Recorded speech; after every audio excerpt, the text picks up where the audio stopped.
आपकी नजर खराब है, मैं जानता हूं, लेकिन आपकी नीयत भी खराब है, आपकी नीयत भी खराब है और नजर भी खराब है। हाफ पैंट पहनने वाले अधनंगे लोग थे, कोई हाफ पैंट नहीं पहनता, और हाफ पैंट का क्या चक्कर है सर? हाफ पैंट तो कब की बंद हो गई, आप अभी मैं जानता हूं आपको अच्छी बात नहीं समझ में आएगी, क्योंकि आपका पॉलिटिकल एजेंडा है, पॉलिटिकल एजेंडे को एक आइडियोलॉजी सूट करती है, उस आइडियोलॉजी पे आपका झुकाव है। हां, तभी रुपया लगता चला जा रहा है देश का, उस पर बात नहीं होगी, तभी देश के रुपए की हालत कर दी है। जो कैसे भी करके निकाल मेरे भाई, मैं फंस गया हूं। प्रधानमंत्री जी कहते थे जब जब रुपया गिरता है देश की सांस गिरती है, आज देश की सांस उड़ रही है, हवा में लग गई है। $5 ट्रिलियन इकोनॉमी को 1-2 महीने में हो जाएगी, आकर के बेरोजगारी खत्म हो गई, किसानों की आय 5 गुना हो गई। मैं बता दूं, कैसे आप लोगों ने सैयद जबात का इंटरव्यू देखा है, डिबेट देखा है। सैयद जबात एक राजनीतिक विश्लेषक की तरफ पर आते हैं और एक मुस्लिम स्कॉलर भी है, ठीक है। सैयद जबात का इंटरव्यू देखकर, मतलब डिबेट देखकर हमें इसलिए अच्छा लगता है क्योंकि सैयद जबात जो होता है ना, एकदम मतलब सीधे तौर पे अपना जो बात बोलना होता है वो बोल देते हैं। और आपको तो पता ही है कि मतलब अनंत विजय जी जो एक वरिष्ठ पत्रकार है, अनंत विजय जी डिबेट में आते हैं, पैनलिस्ट में होते हैं, अपना जो बात है ना वो बात रखने के लिए। लेकिन अगर आपने अनंत विजय जी का इंटरव्यू या फिर डिबेट देखा है तो आपको ये जरूर पता होगा कि अनंत विजय जी जब भी डिबेट में आता है, पैनलिस्ट में जब भी होते हैं, तो किसी मतलब एक पार्टी को ज्यादा फेवर करते हैं, ठीक है। अगर अपने अनंत विजय जी का इंटरव्यू देखेंगे, डिबेट देखेंगे, तो कोई भी बच्चा भी बोल देगा कि अनंत विजय जी मतलब किस पार्टी को और मतलब किसके तरफ ज्यादा झुका हुआ है, ठीक है। तो आज डिबेट में हम यही देखेंगे कि अनंत विजय जी मतलब वही सब बात बोल रहा था, फिर जबात जी, सैयद जबात जी कैसे मतलब डिबेट में क्या क्या होता है, ठीक है। तो अनंत विजय जी की तरफ से क्या क्या बोला जाता है और सैयद जबात काउंटर में क्या क्या बोलता है, आपको देखकर बहुत ही अच्छा लगेगा। ज्यादा बातें नहीं करेंगे, सबसे पहले आइए उस वीडियो को देख लेते हैं कि हमारे ये ना रुक जाइए, हो गया आपका, हम वतन है, वैसे आज कुछ हो गया इनको, आज आज आज आज नंबर जरूर मिलेंगे भारतीय जनता पार्टी के अंदर। बहुत शानदार बैटिंग करी है भाई। अपने आप को मैं तो चाहता हूं कि आपको टिकट भी मिले, तो पढ़ लीजिए, लेकिन मजबूरी ये है, अरे भाई हर किसी के बीच में नहीं बोला जाता। हिंदी है हम वतन है, हिंदुस्तान हमारा। हम बिल्कुल यही कहना चाहिए। समझाओ भाजपा के कार्यालय के अंदर, भाजपा के कार्यालय के अंदर समझाओ, अपने मुख्यमंत्री को समझाओ, देश के बड़े बड़े नेताओं को समझाओ। अच्छा, जवाब हाफ पैंट पहनने वाले अधनंगे लोग थे, कोई हाफ पैंट नहीं पहनता, और ये हाफ पैंट का क्या चक्कर है सर? हाफ पैंट तो कब की बंद हो गई, आप अभी भी उस पर इतना पुराना मत उखाड़िए, मतलब आपके फिर ज्ञान पर सवाल उठने लगे। अब मुझे बताइए कितने तरह के मुसलमान होते हैं और कितने तरीके के जिहाद होते हैं, मेरा सवाल है। मुसलमान तो मेरी नजर में सिर्फ एक ही हैं, जो एक अल्लाह को मानने वाले हैं और हमारे नबी प्रॉफिट मोहम्मद सल्लल्लाहु अलैहि वसल्लम की दी हुई तरबियत पे जिंदगी गुजारने वाले लोग हैं। मेरी नजर में मुसलमान जो लोग बुराई से रोकते हैं, अच्छाई के लिए लोगों को प्रोत्साहन करते हैं, मेरी नजर में, मेरे लिए वो अच्छे मुसलमान में आते हैं। बुरे मुसलमान हो सकते हैं, बस दो ही कैटेगरी है, और बुरे अच्छे इंसान भी हो सकते हैं, बुरे इंसान भी हो सकते हैं। दूसरी सबसे बड़ी बात, जिहाद के मुताल्लिक से जो बात कही, हम अपने उलमाओं के हजरात, हमारे उलमा हमारे सरों के ताज हैं, हमारे दिलों की धड़कन है। जो हमारे उलमा अपना दुख, अपनी तकलीफ, अपना जो बात कह रहे हैं वो बिल्कुल सही कह रहे हैं। रीजन क्या है, बहुत से जो पड़ोसी मुल्क हैं उन्होंने जिहाद की गलत डेफिनेशन दे रखी है और बहुत से लोगों को संविधान की बात करी है, संविधान में जिहाद कहां लिखा है भाई? मैं अपनी संविधान में जिहाद कहां लिखा है? आपने कहा जय संविधान, मुकम्मल आपने सबसे पहले आरंभ किया मेरा सवाल का जवाब जय संविधान। ठीक है, आपने सवाल पूछ लिया। संविधान कहां में? संविधान में जिहाद कहां है? शरीयत में जिहाद है तो शरीयत, संविधान में शरीयत। सवाल पूछ लिया, सही है जवाब। मैं अनुराग भाई के सवाल का जवाब दे दूं। देखिए, और जहां तक जिहाद के ताल्लुक से जो बात कही गई है, से लड़ने के लिए जो लोग मुसलमानों को रेडिकलाइज कर रहे हैं, जो लोग और पड़ोसी मुल्क ये चाहते हैं कि हमारे देश के अंदर माहौल खराब होता रहे, और वहां जो लोग बैठे हैं जिहाद की गलत डेफिनेशन दे रहे हैं, बहुत से लोगों को रेडिकलाइज कर रहे हैं, हम भारतीयों के ऊपर गलत तरीके से जो है वो आरोप कर रहे हैं। जिहाद की सही डेफिनेशन क्या है, उस चीज को मौलाना महमूद मदनी साहब ने खुल करके बोला है और चर्चा होनी चाहिए। लेकिन जिहाद की आड़ लेकर के भारत के मुसलमानों को टारगेट करना, उनको गाली देना, उनको अपशब्द करना, ये अभी यहाँ पर आचार्य जी कहने लगे थूक जिहाद, लैंड जिहाद। अरे जिहाद हम थोड़ी कर रहे हैं, आप नहीं कर रहे हैं, क्या सिखा रहे हैं? आप कह रहे सिखा रहे हैं, पढ़ा रहे हैं। ठीक है, मैं आऊंगा, मैं आऊंगा। जिहाद क्या पढ़ा? हर जालिम की सवाल पूछकर चुप हो जाइए। सवाल बड़े मदनी साहब ने अल फलाह सारे निकले, जिन्होंने उन्हीं के खिलाफ है, बैठ गए, उनकी बात के खिलाफ है, बताओ ना। उसके बाद आप कहते हो आपने अच्छी बात की, अब जवाब अच्छा करेंगे। अरे जिहाद का मतलब अच्छा, पूरे विश्व में जिहाद के नाम पर एरोप्लेन लेके वहां घुस गए, उसके बाद बस लेकर जर्मनी में घुस गए, फ्रांस में घुस गए। ठीक है आचार्य जी, फिर ऑफिशियली नहीं आ पाऊंगा आपके पास में। ठीक है, सही जवाब बात खत्म कीजिए। जो लोग, वही मैंने कहा, जो लोग जिहाद की गलत डेफिनेशन दे रहे हैं, सही दीजिए ना, मैंने वही पूछा। जिहाद कितने तरीके का होता है? जिहाद बड़ा जिहाद मैं आपको बता दूं अनुराग भाई, अपनी अंतरात्मा से, अपने अंदर के बुरे इंसान से लड़ना सबसे बड़ा जिहाद है। अपनी अंतरात्मा से लड़ना जिहाद है। और मतलब मुसलमानों को अपनी अंतरात्मा से लड़ने की जरूरत है, बिल्कुल लड़ने की जरूरत है। देश के लिए कब जिहाद करोगे? देश प्रेम के लिए कब जिहाद करोगे? बताओ। देश के लिए जिहाद। अरे सर, अरे आचार्य जी रुक जाइए, ऐसे तो फिर अच्छा हो गया। अच्छा ठीक है, मैं बोल देता हूँ वंदे मातरम। के शर्मा जुड़ गए, के शर्मा जुड़ गए, ठीक है, मैं आता हूँ। के शर्मा कहते हैं, डिबेट में आकर के करते हैं। ठीक है, रुक जाइए, मैं ठीक करता हूँ। पढ़ा लिखा शख्स हरकतें नहीं करता। रुक जाइए, आपका नंबर आएगा, आप बोल दीजिएगा। अच्छा ठीक है, चलिए के शर्मा, के शर्मा। अरे भाई आप आपस में करते रहेंगे तो फिर आप तय कर लो कौन एंकरिंग करेगा। सही है, जवाब करेंगे, मैं अपना लेवल उतार के दे जाता हूँ, या आचार्य विक्रमादित्य करेंगे, तय कर लीजिए, फिर मैं चला यहाँ से। ठीक है, मैंने लंच भी नहीं किया, मैं लंच कराता हूँ, फिर आप लोग कर लीजिए डिबेट। के शर्मा, संसद तक पहुंच गया जिहाद। जी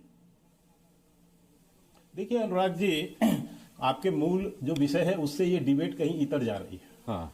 वास्तव में आज जिस ढंग से जिहाद शब्द का समर्थन किया है समाजवादी पार्टी ने, और जिहाद को जिस तरह ग्लोरीफाई करने का काम समाजवादी पार्टी के लोग कर रहे हैं, हाँ। उससे एक बात तो स्पष्ट है। 3-4 दिनों से मदनी जी का एक बयान आया है, उससे अपने आप को दूरी बना रही थी ये समाजवादी पार्टी। लेकिन सच ये है कि ये उसके साथ सहमत खड़े थे। चाहे मदनी ने भारत के सर्वोच्च न्यायालय का अपमान किया हो, चाहे मदनी ने देश के अंदर जिहाद को फिर से पनपाने की कोशिश की हो, लोगों को उन्माद से भर के लोगों को सड़क पे लाने की बात की हो, वो सबका समर्थन समाजवादी पार्टी कर रही है। और ये क्यों हो रहा है इसको भी समझना चाहिए। लगातार चुनावी हारों से परेशान हो चुकी समाजवादी पार्टी अब मुसलमानों को जिहाद के लिए जो है उकसाने की कोशिश कर रही है। और आज मैं अभी सुन के समाजवादी पार्टी के प्रवक्ता का बयान सुन के मैं बिल्कुल ये मान चुका हूं, और इसमें कोई दो बात नहीं है कि ये किसी भी स्तर तक गिर के मुस्लिम वोट बैंक के लिए किसी भी लेवल तक गिर सकते हैं। और ये गिर के उनको मरवा, मुझे आश्चर्य है। आज मैं इस्लाम के संदर्भ में एक बात कहना चाहता हूं, मुस्लिम धर्मगुरुओं या मुस्लिम बुद्धिजीवियों को यह बात समझनी होगी कि वो क्या चाहते हैं। वो मुस्लिम युवाओं को उन्माद में ढकेलना चाहते हैं, उनको अराजकता में ढकेलना चाहते हैं, या उनको देश के विकास के साथ में साथ साथ आगे बढ़ाना चाहते हैं। आज जिस ढंग का बयानबाजी हुआ और सदन के अंदर जाकर जिस ढंग से नदवी जी ने जाकर ये जिहाद की बात की, अरे भैया कुछ नहीं होगा। सही जवाब जिहाद डॉलर 100 के पार भी हो जाएगा तो आप जिहाद करेंगे क्या? क्या कर रहे हैं आप? जिहाद को जस्टिफाई करेंगे? बोलने दीजिए। फिर मैं बताता हूं, जिहाद को ग्लोरीफाई करके कुछ नहीं होगा। जिहाद की असली परिभाषा अजहर मसूद ने समझा दी है, तमाम मुस्लिमों ने बताया है जिहाद होता क्या है। अजहर मसूद आपका हीरो होगा, इसीलिए आपको अजहर मसूद की बात सुनाई देगी। मौलाना महमूद मदनी जो डेफिनेशन बयान कर रहे हैं वो नहीं होगी, क्योंकि मौलाना अजहर मसूद की आइडियोलॉजी आप जैसे लोगों को सूट करती है।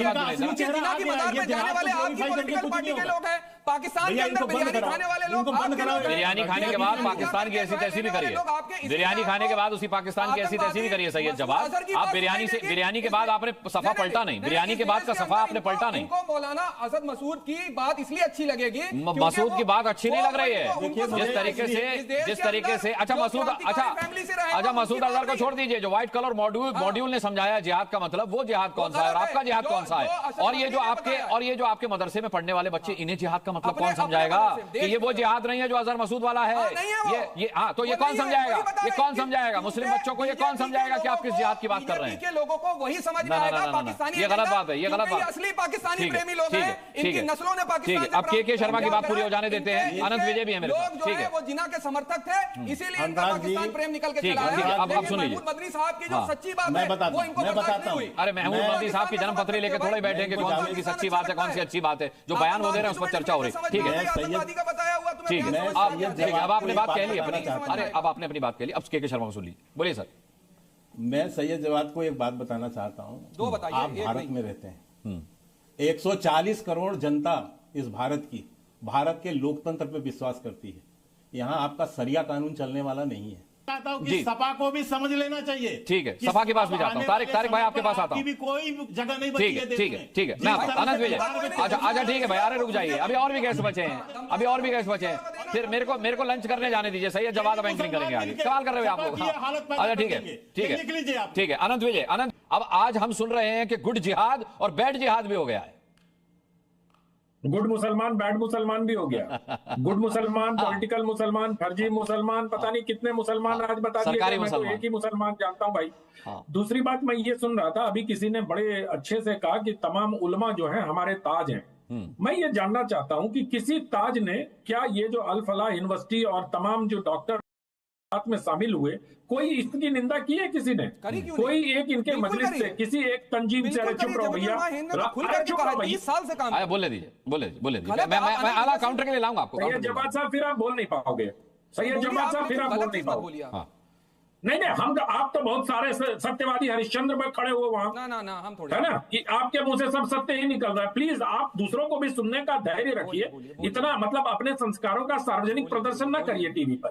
मैं सिर्फ ये कह रहा हूं कि जिस प्रकार से अल फलाह में मुझे तो अच्छा लगता कि अगर मदनी खड़ा होकर ये कहते कि मुसलमानों में जो बच्चे भटक गए हैं उनको अगर कुछ नसीहत देते, बजाय ये कहने की जब जब जुल्म होगा तब तब जिहाद होगा, तो मदनी से तो ये अपेक्षा की जा सकती कर रहे थे लोग। पूरे भारत की जनता मुस्लिम रहनुमाओं से यह अपेक्षा करती है कि जो जिहाद सो कॉल्ड यहां हो रहा है उसके बारे में कुछ बोलते, लेकिन उन लोगों ने उस पर कुछ नहीं बोलना है, क्योंकि मसूद अजहर की निंदा कर देना, शो में खड़ा होकर कहे कि वो मुसलमानों का विरोधी है। कोई कहता है क्या? कहे कि वो इस्लाम के खिलाफ है और अल्लाह के तमाम डिक्टेट के खिलाफ काम कर रहा है, वो कहे मैं तो चुनौती देता हूं सारे मुसलमान यहाँ उलमा बैठे हुए हैं, कोई कहे ये बात को नहीं कहेंगे, क्योंकि फिर उनको अजहर मसूद या मसूद अजहर जो भी है, आज संसद में जिहाद नहीं पहुंचा सर। जिहाद तो उसी दिन पहुंच गया था जिस दिन संसद पर हमला हुआ था। वो जिहाद संसद के दरवाजे पर उस दिन दस्तक दे दिया था। आज वेल के अंदर जिहाद गूंजा है। ये बड़ी चिंता की बात है और लोगों को इस चिंता के बारे में सोचना पड़ेगा। जितने भी प्रकार के मुसलमान आज बताए गए, यहाँ फर्जी मुसलमान से लेके नमूना मुसलमान से लेके जिस प्रकार के मुसलमान बताए गए, सबको इस बारे में विचार करना पड़ेगा कि क्या आतंक के खिलाफ उनकी जुबान चिपक जाती है तालू से, और जब संवैधानिक प्रक्रिया शुरू होती है कि 30 दिन में आपको वक्त पर बढ़ देना है, तो उसमें आप और नहीं बढ़ेंगे और कहेंगे कि हमको आगे उसकी डेट बढ़ा दो। और डेट बढ़ाने की भी एक प्रक्रिया होती है, इसके लिए आप संविधान और जिहाद की बात करेंगे। लगातार बोल रही है साहब, नहीं मदनी कहना चाहिए आपको। आपको वो नहीं सुनाई देगा, आपको वो सुनना नहीं। देखिए आपकी नजर खराब है, मैं जानता हूं, लेकिन आपकी नीयत भी खराब है। आपकी नीयत भी खराब है और नजर भी खराब है। मैं जानता हूं आपको अच्छी बात नहीं समझ में आएगी, क्योंकि आपका एक पॉलिटिकल एजेंडा है, उस पॉलिटिकल एजेंडे को एक आइडियोलॉजी सूट करती है, उस आइडियोलॉजी की तरफ आपका झुकाव है। इसीलिए मैं कह रहा हूं कि नजर के साथ कौन सी आइडियोलॉजी सूट करती है जो संसद में जाकर के वो जिहाद की बात कर रहे हैं? ये भी बात कर लीजिए। उन्होंने अपना दुख बयान करा है भाई।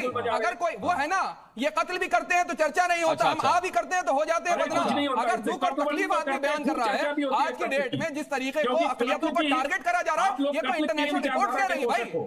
ये विश्व के अंदर चर्चा हो रही है कि भारत के अंदर अकलियतों के साथ क्या हो रहा है। कभी बीफ के नाम पे, कभी नारों के नाम पे, कभी नमाज के नाम पे, कभी दाढ़ी रखने के नाम पे, कभी टोपी रखने के नाम पर, कभी मस्जिद जाने के नाम पर, कभी कुछ खा लेने के नाम पे, तमाम नारों के नाम पर टारगेट करा जा रहा है। वो आपको सूट नहीं करेगा, आपकी आइडियोलॉजी को सूट नहीं करती, इसलिए वो बेकार है। मतलब दुनिया में सारी तंजीमें झूठी। ये सही है जवाब, गलत आरोप है, सही है जवाब, गलत आरोप है। मैं भी बहुत मुसलमानों के साथ रहता हूं, मेरे भी बहुत मुसलमान दोस्त हैं, कहीं कोई किसी को कोई शिकायत नहीं। अधिक आलोचना करते हो योगी आदित्यनाथ की, इकोनॉमिस्ट में इस बार उनके बारे में तभी रुपया लुढ़कता चला जा रहा है देश का, उस पर बात नहीं होगी। तभी देश के रुपए की ये हालत कर दी है जो 70 सालों में नहीं हो पाई, वो 11 सालों में कर दी रुपए की हालत। उस वक्त तो आदरणीय प्रधानमंत्री जी कहते थे जब जब रुपया गिरता है देश की साख गिरती है। आज देश की साख उड़ रही है, हवा में लग गई है। $5 ट्रिलियन इकोनॉमी पर 1-2 महीने में हो जाएगी आकर के। बेरोजगारी खत्म हो गई, किसानों की आय 5 गुना हो गई। मैं बता दूं, अच्छा मैं बता दूं, अच्छा आज जब सैयद, अच्छा मैं बता दूं, आज मैं बता दूं, सैयद जवाद आज इसलिए इतना गर्म है क्योंकि जब इन्हें फोन किया गया इस डिबेट में आने के लिए तो जिम में वर्कआउट कर रहे थे। चलिए, मैं तारिक खान आपको नहीं कराना चाहता। क्या? हाँ वही मेरे कहने का मतलब है कि गर्मी जिम में निकल नहीं पाई। बोले यार मैं जिम कर रहा था, बस आपका फोन आया और मैं चला आया, तो फिर ये यहाँ पर कर रहे हैं कसरत। ऐसे ये था वीडियो आपको कैसा लगा कमेंट करके जरूर बताना, और ऐसे वीडियो देखने के लिए हमारे इस चैनल को सब्सक्राइब कर देना। यहाँ पे आपने ये देखा कि आनंद विजय जी ने जो कुछ भी बोला है उसके काउंटर में सहजबद्दी जो मतलब जो कुछ भी बोला है उसके ऊपर आपका जो राय है कमेंट करके जरूर बताना। और यहाँ पे सहजबद्दी ने जो कुछ भी बोला उसके ऊपर आपका जो राय हो वो भी कमेंट करके बता देना। ऐसा वीडियो देखने के लिए हमारे इस चैनल को सब्सक्राइब कर देना। मिलता है अगले एक नया वीडियो पे।